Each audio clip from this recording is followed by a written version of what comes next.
پیارے دوستو، ہم اس چینل پر ڈیلی احادیث پیش کرتے ہیں۔ ہماری حوصلہ افزائی کے لیے چینل کو سبسکرائب کر دیں۔ جزاک اللہ۔ بسم اللہ الرحمن الرحیم۔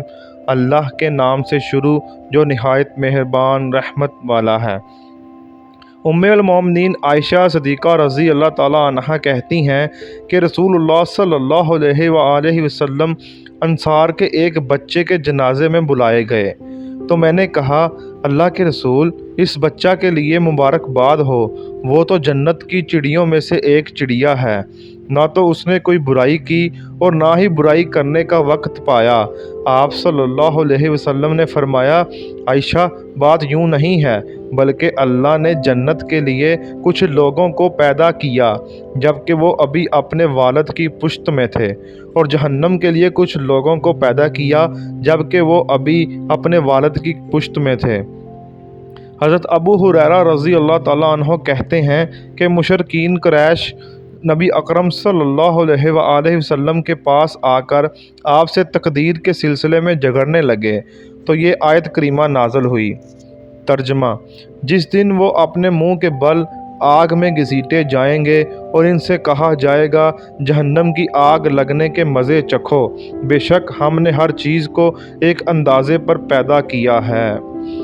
حضرت علی رضی اللہ تعالیٰ عنہ کہتے ہیں کہ رسول اللہ صلی اللہ علیہ وآلہ وسلم نے فرمایا، کوئی شخص 4 چیزوں پر ایمان لائے بغیر مومن نہیں ہو سکتا: اللہ واحد پر جس کا کوئی شریک نہیں، میرے اللہ کے رسول ہونے پر، مرنے کے بعد دوبارہ اٹھائے جانے پر، اور تقدیر پر۔ حضرت عبداللہ بن عمر رضی اللہ تعالیٰ عنہما کہتے ہیں کہ رسول اللہ صلی اللہ علیہ وسلم نے فرمایا، اسلام میں چھوا چھوت کی بیماری، بدفعلی اور الو سے بدشگونی کی کوئی حیثیت نہیں ہے۔ ایک دیہاتی شخص کھڑا ہوا اور اس نے کہا، اللہ کے رسول، بتائیے، اونٹ کو کھجلی ہوتی ہے اور پھر اس سے تمام اونٹوں کو کھجلی ہو جاتی ہے۔